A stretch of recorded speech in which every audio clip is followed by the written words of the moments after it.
नमस्कार दोस्तों, मैं डॉक्टर रामबाला गुप्ता आपको मेरे इस यूट्यूब चैनल में आपका स्वागत है।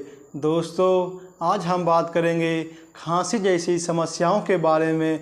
तो चलिए शुरू करते हैं। दोस्तों, आज मैं आपको एक ऐसी सिरप के बारे में बताऊंगा जो कि बहुत ही असरदार है। दोस्तों, जस्टेशिया कफ सिरप आप देख सकते हैं, ये बहुत ही ज़्यादा असरदार है। किसी भी तरह की खांसी हो, सभी तरह के खांसी के लिए ये लाभदायक है। इसे आप 1 चम्मच सुबह, दोपहर, शाम और रात में पिएं और ऐसा आप 3 से 4 दिन तक लगातार पिएं और आपकी खांसी की समस्या पूरी तरीके से ठीक हो जाएगी। और अभी तक आपने मेरे वीडियो को लाइक, सब्सक्राइब, शेयर नहीं किए हैं तो ज़रूर करें। धन्यवाद।